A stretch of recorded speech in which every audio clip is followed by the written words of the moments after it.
The Ernie Chambers Show.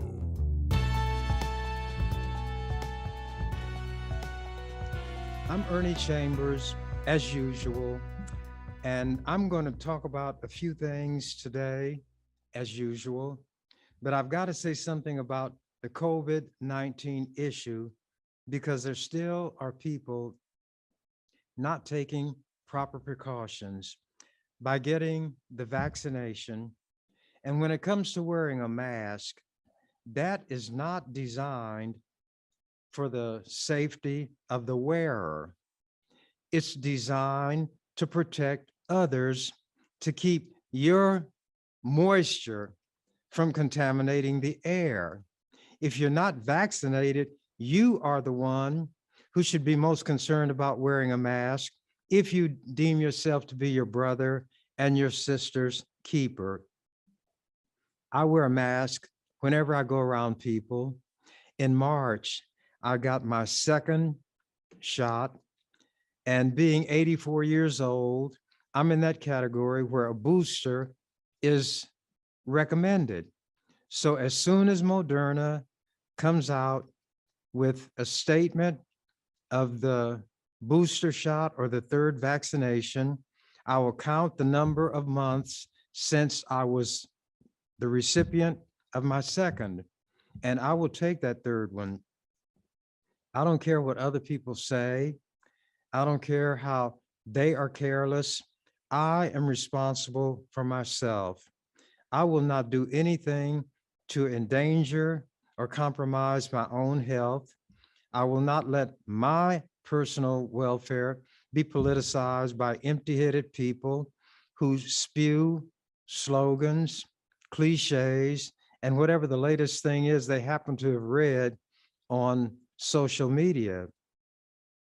I could be called a dinosaur when it comes to what they call high tech. Not only do I not have or use the computer, I don't even know how. But as long as books are published and there is some avenue to receive news, and by the way, people do print up things in the way of news stories that may not be carried in the daily paper. And because they know I don't have access to the computer, they will make sure I get copies of those articles.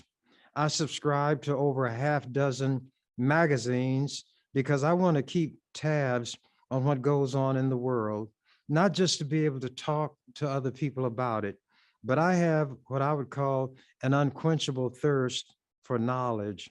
I want to know what's going on for my own sake, not to win an argument, not to dispute, but just because there's something in me, the way my mind operates.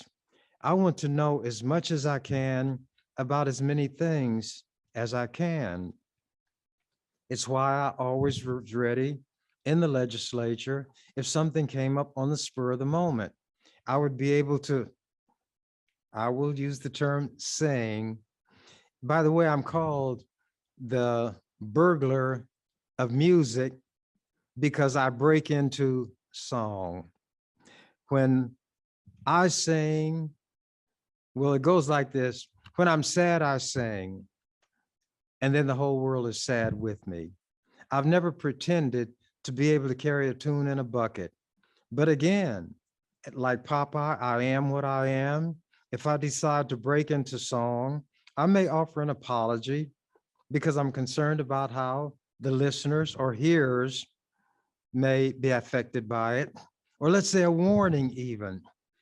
I can come up with a song, I can come up with a Bible verse or a stanza or two of poetry that will apply to whatever comes up on the spur of the moment.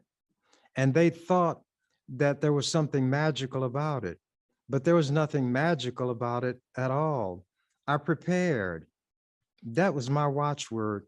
Be prepared. When you're in a setting like the legislature and outnumbered more than 45-1, then you are ready to deal with whatever may come up when there are 45 people who may be coming at you from different directions. So I'm one of those people who can think on my feet, or on my seat because I think with my brains, not my body. Emotions do not govern and control me. When the emotions take over, your mind takes a vacation. I am regretful that people are not taking the COVID-19 and its variants, I call them mutations, seriously. Nature, and that's a term that people use to apply to different things. Some refer to nature rather than God. Some people refer to nature as the way science operates. It's like a term that can be used for any purpose. It's like a suit made out of pliable rubber. It'll fit somebody who weighs 300 pounds, or it shrinks down to its natural size, and somebody who weighs 100 pounds can wear it comfortably. So nature equips all living things to survive in a hostile environment. Bacteria are nature's children. Viruses are nature's children. For the ease of discussion, let the bacteria be considered part of the animal kingdom, viruses part of the vegetable or plant kingdom. They are living things. They carry on life functions. And if there is something that comes into their environment that will destroy them, not a single one, but get down to the genetic level and would wipe out that species, whatever it is, nature will cause what's known as a mutation. It's a change at the genetic level that will allow that living creature to adapt and survive in this newly hostile environment. But not every individual will survive, just like not every human being will survive. So when the bacteria, we're dealing with a virus, so I'll stick to Cyrus the virus. As these vaccinations, the vaccines come into play, and I'm not a scientist, I'm not a doctor, but I read. The virus, in order to survive, has to adapt and build a defense against the vaccines. So what may have worked last year may not work this year. The virus is a variant, or it develops a mutation that allows it to survive. When you look at the fact that human beings and every other living creature faces danger, at least as a human being, you don't have predators like animals in the wild would have. But if you go into the wild and are careless, you may become the meal of a predator, which does not even include human beings on its diet. But if you have bone, which you have, gristle or tendons and ligaments, which you have, blood flowing, which you have, muscle tissue, fat tissue, that's what predators live on. They have preferences like you do. If people have made up their mind that they don't care what happens to them, why should I argue with them or become angry? It's not my place to be responsible. However, I do feel I owe something to everything born of a man and a woman. Females are my sisters, males are my brothers. I'm talking now about the generality, not individuals, because there are a lot of individual white people who I think are hateful. I think they are larcenous. I think they are murderous. But I think there are people like that in every so-called race. This is a point where you can say there's only one race when it comes to human beings, and that's the human race, but it's divided into what you might call families. Some families have wise parents. They have a societal structure, which is based on everybody helping and looking out for everybody else. Others may be cutthroat, dog eat dog, like the mob. If people don't care about their health, I cannot be more concerned for them than they are for themselves. But I do feel a kind of sadness and a sense of loss when a human being dies unnecessarily. Why do you think I'm opposed to the death penalty in all cases?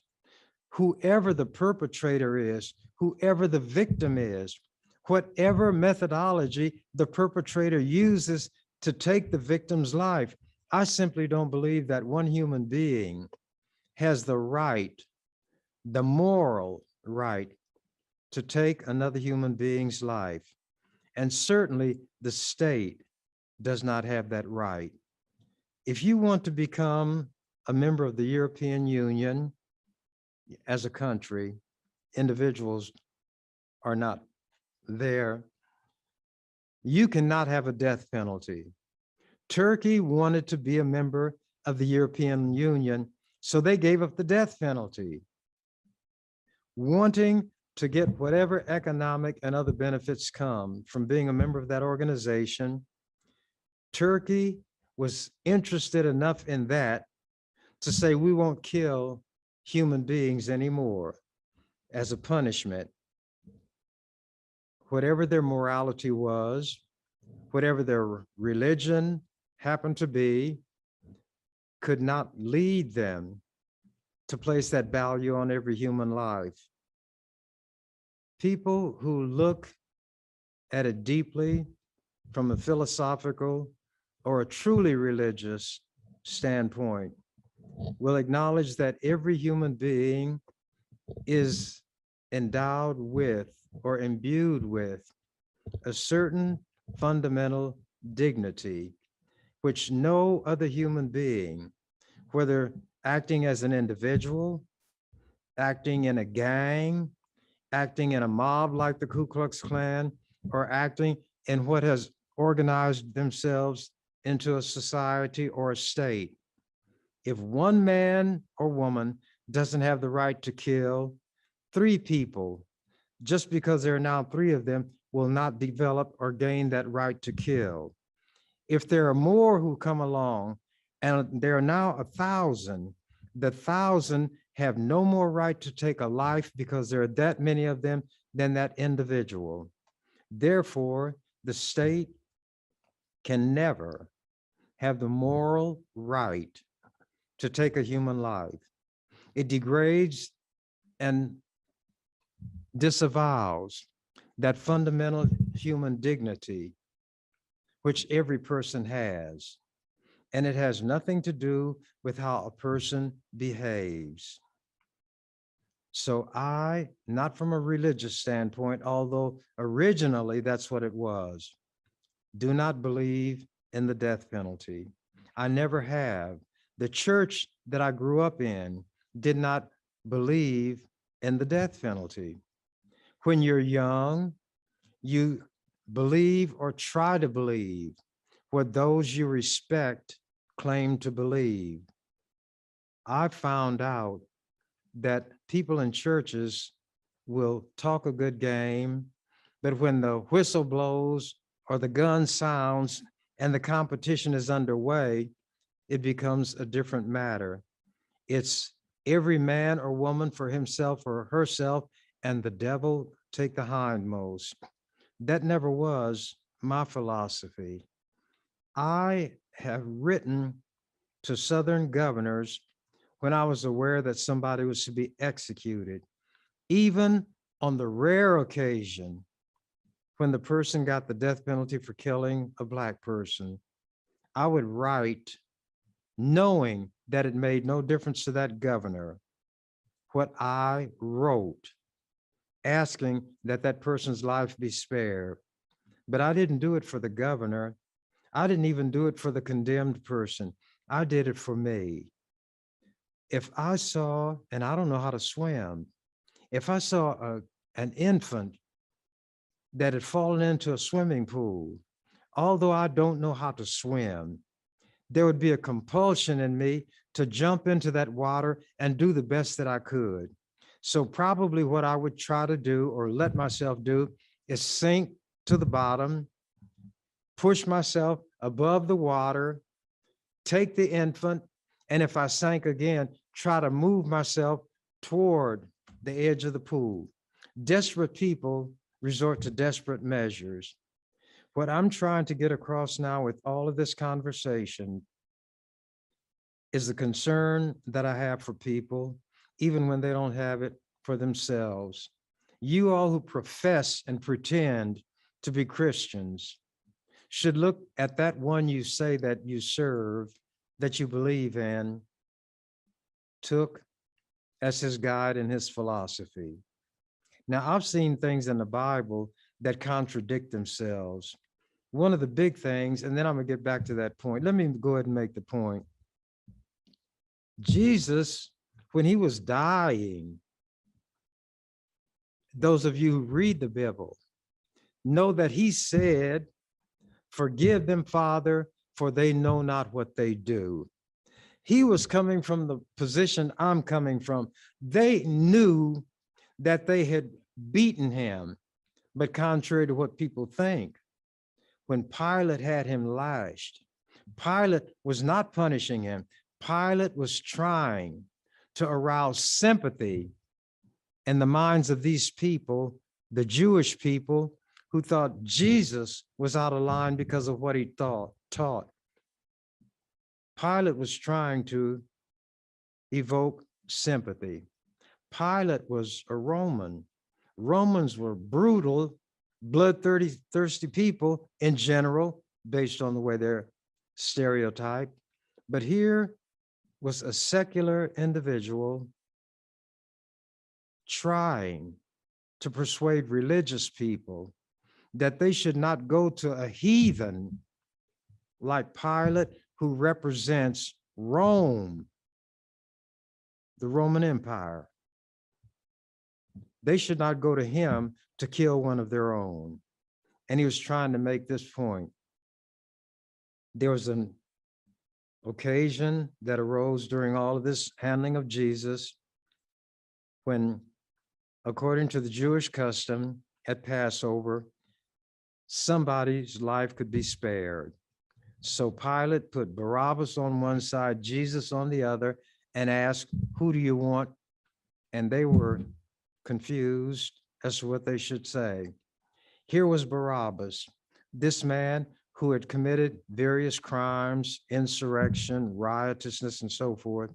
And then this guy over here who had healed sick people, cast out devils, they believed in stuff like that, fed thousands of hungry people, had not lifted his finger to kill a fly as far as we know, or called down a lightning bolt to kill his enemies.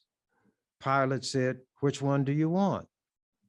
And they said, "Barabbas," because the religious people had said Barabbas, and the crowd echoed, as they do now, what their leader said. And Pilate said, "Well, what should I do with your king?" "Don't say he's our king, say he says he's our king." Well, that's beside the point. Those are just words. What should I do with this man? And again, they were unsure. So again, the religious people, as the ones you see today, leading the charge to hurt people, to ban them from this country, to treat them cruelly when they come here. Did you see on television where these racist white people on horseback treating the Haitians who are black like me and you like livestock in the United States of America, the land of the free, the home of the brave, the city set up on a hill, the most humane, righteous country in the world, they say about themselves, treating people like livestock, running them down on horseback. That's America. That's what America really is. And they used to could do it when nobody was looking, but now there are eyes of an electronic kind who are always looking. Jesus was going to be executed by the Romans. The Jews could not kill him. They could not carry out a death sentence. So all this talk of stoning people and so forth, that's nothing when the devil in the flesh takes over. The Romans, the cruel, brutal people, cut all that stuff out. If there's to be a death sentence carried out, it was carried out. The execution was by the Romans. And the offense had to be committed against Rome.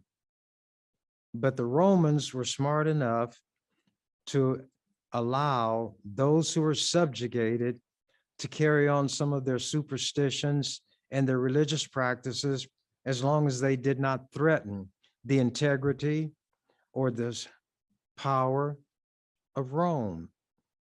So Pilate wrote, King of the Jews, and they said, don't say he was a king of the Jews. Take that down. And Pilate was sick of them. He said, what I have written, I have written. And he might have said, you can do something with this fellow over here.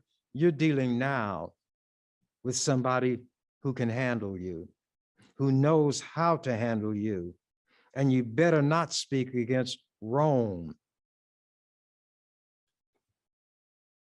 You think Jesus did not know that when they stretched him, his arms on that crossbeam, that those men were driving nails through the palms of his hand? You think they didn't know that?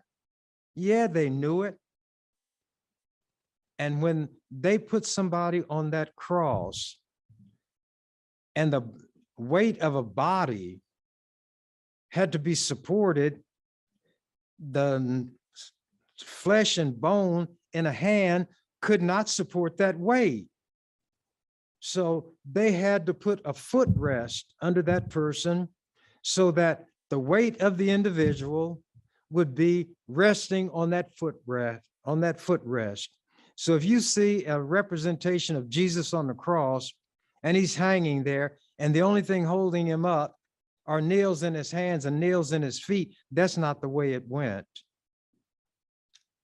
When they put him on that cross and they raised it up and it fell into place and they supported it, you think Jesus didn't know what they did? Well, if he knew, you think the people who did it didn't know? When the centurion stuck the spear in his side, some people say that guy was trying to hasten death. There are all kinds of things that grow up around an event like that. It was an event. It was a happening. You think that the person who stuck the spear in his side, and it had to be a Roman, didn't know what he was doing? And Jesus said that he was thirsty. So it said they gave him vinegar in a sponge. That was the interpretation. What some people say was that this was like a narcotic that was designed to deaden the pain. It wasn't to increase the torture. It was to try to make it less unbearable. All kinds of things.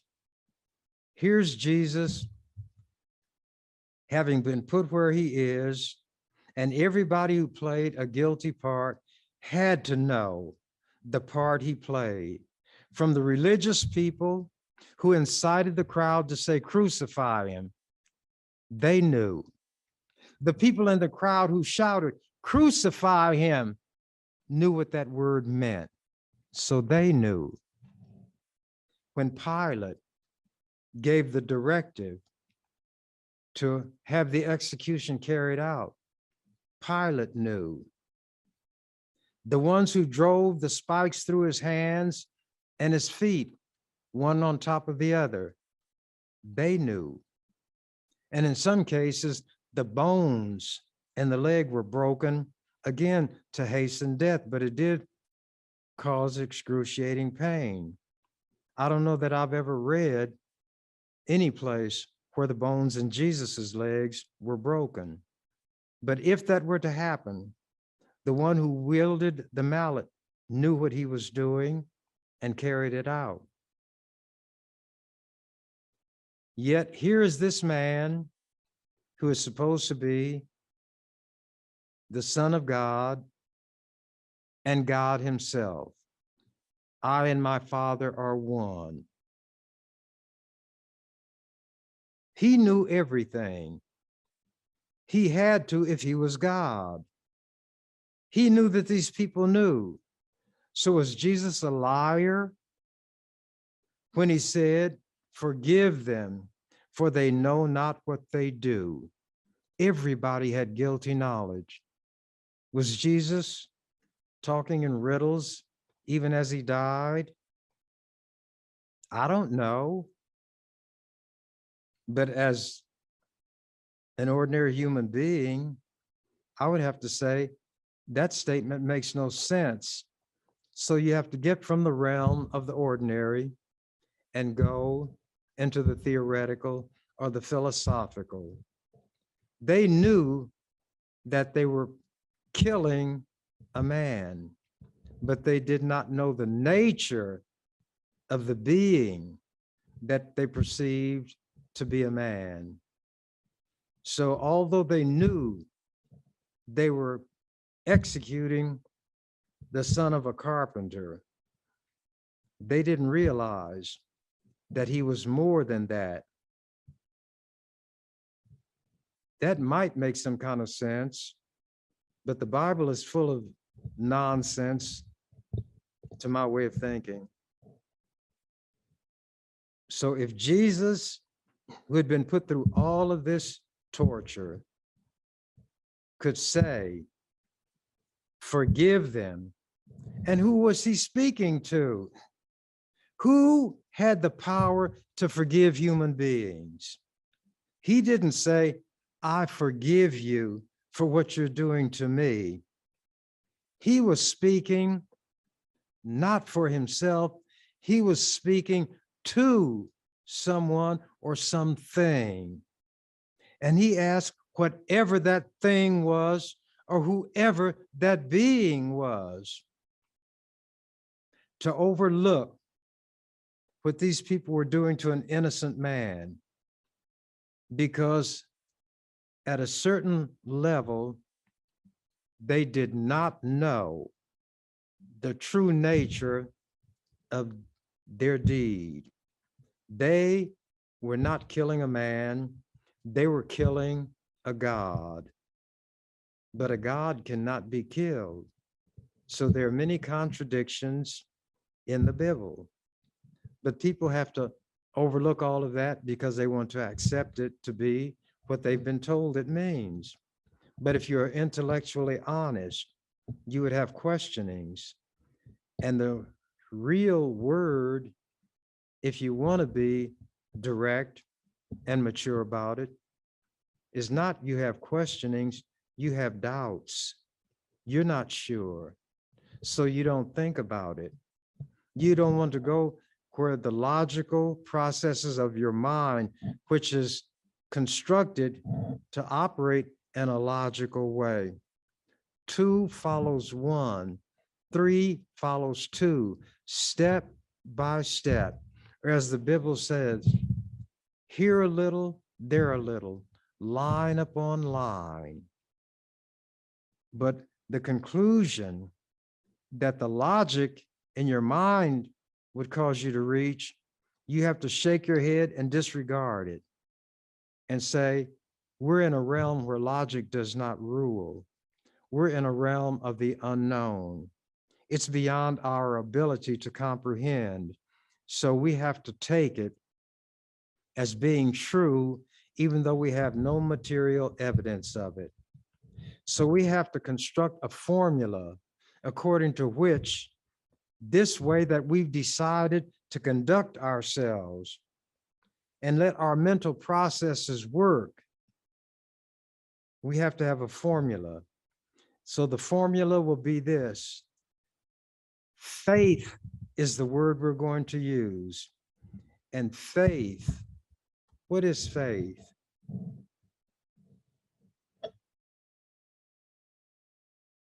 I'm not going to tell you the first word, but it says the evidence of things not seen.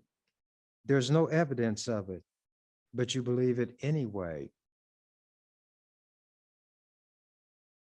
But you don't really believe it. You have to say you believe it. And there was a man who heard about Jesus, and this man was desperate. And he wanted Jesus to heal him.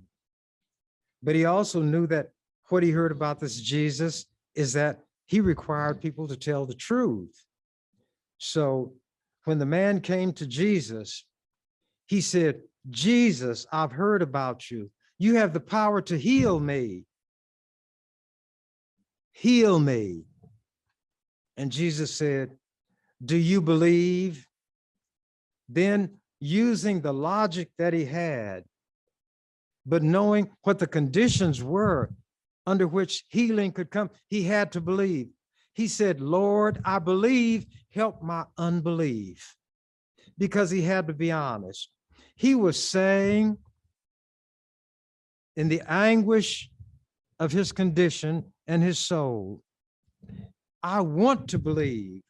If I could believe, I would believe, but I don't believe. So help my unbelief. I'm coming with everything that I've got. And it doesn't meet your standard. But if your standard is what people say it is, then you will understand. And you know, if I could believe, I would. But in front of all these people, I'm debasing myself. I'm coming to another human being and saying, do for me what the doctors can't do. Heal me. And Jesus marveled and had not seen such a faith in all of Israel. And he'd say, so be it unto you as you wish, not as you believe, but believe and belief are words that can have different meanings from what the dictionary says. They can mean that you go as far intellectually as you can, but now you have to go one step beyond into the twilight zone. And you don't know what's there, but you hope that there's something there that will be of value to you. So you go as far as your mind will take you. Then you close your eyes, hold your breath, and you step off into the abyss and hope that you don't fall forever, or something worse than merely falling will happen. If religious people would get rid of the mysticism, if they would conform their own conduct to what they say they believe, you wouldn't have all of these organizations, these foundations, like the Billy Graham Association trying to get people to send money. Every preacher you know is going to end by asking for money. A guy wanted to be healed, and he came to Peter, and he was asking, and Peter said, and this was in the book of Acts, the Acts of the Apostles, Matthew, Mark, Luke, John, Acts. Silver and gold have I none, such as I have, give I unto thee. In the name of Jesus Christ of Nazareth, get up and walk. It doesn't tell what happened, but you're supposed to fill that gap in. Now, let me go back to the story where Jesus is stretched out on the cross. Who crucified Jesus? The Christians say the Jews did, and therefore they hate the Jews. But the Jews couldn't carry out a death sentence. What country What nation, what entity ruled at that time? Rome. Where is Rome? Rome is in Italy. What do they call people who live in Italy? Italians or Italians? So if a Jew could not drive the stakes, a Roman, the centurions were the ones who were in charge. The flunkies, like every military operation, will carry out orders.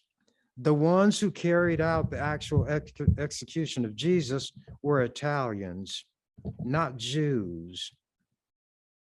The Italians. Who do they think of when they think of the mob? Somebody whose name ends with a vowel. Al Capone, Joe Bonanno, the Gambino family. And sometimes there would be a dispute between Italians and Sicilians, but they were all from the same general geographic area in that part of the ocean. But people don't care about what I'm talking about. They will turn on Fox News and it tells them, don't get vaccinated, so they won't get vaccinated. You know why I went through all this?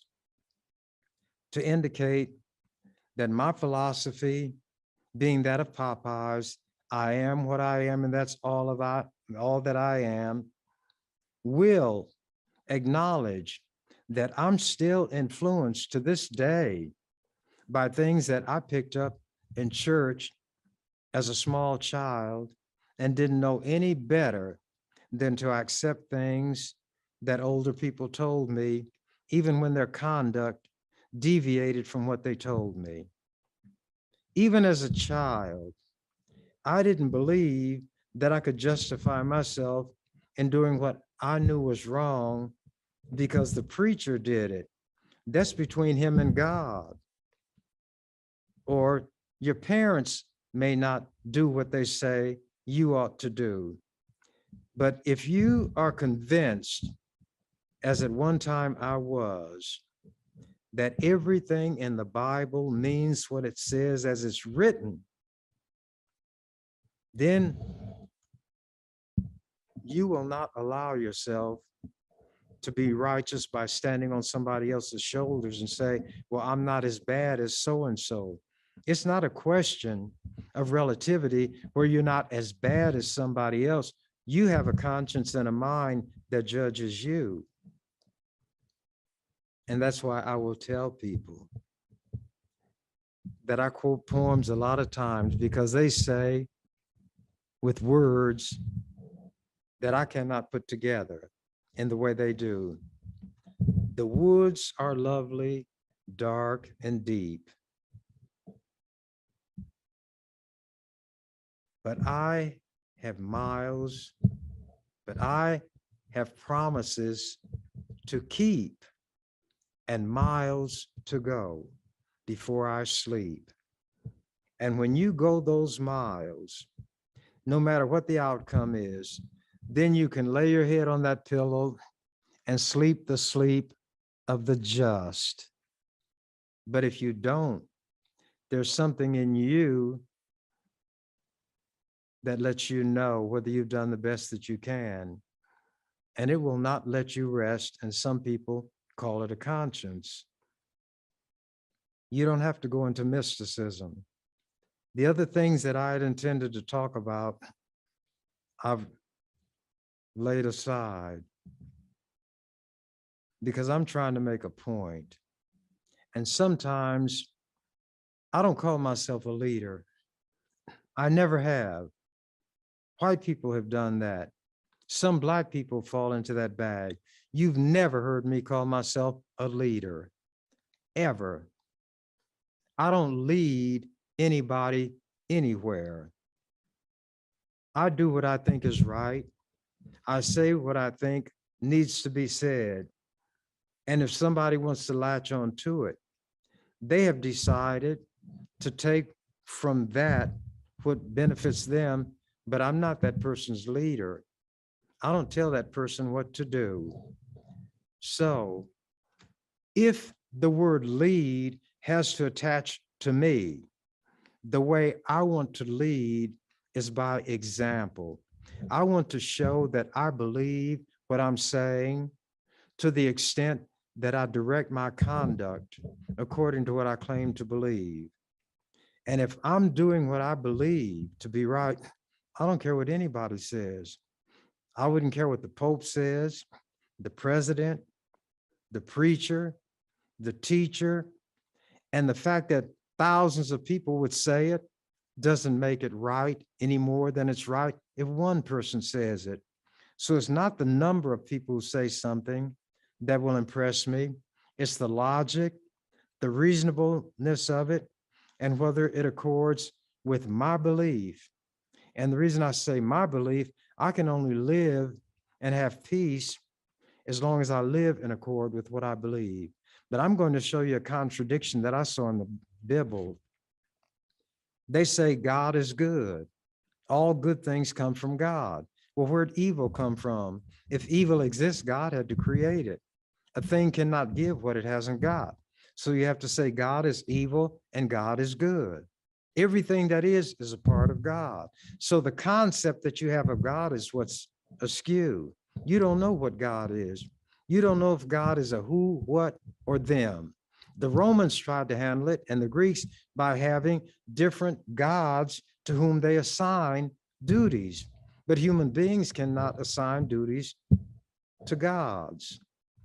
But one of them, which is obvious, and you read it in the Bible, when Saul, who had been the king, fell from his holy state and was no longer doing what God wanted, then an evil spirit came upon Saul, King Saul. And you know what the Bible called that spirit? The evil spirit from God, not the evil spirit from Satan. And God knew Satan. God knew Lucifer, because Lucifer used to be up there in the big house.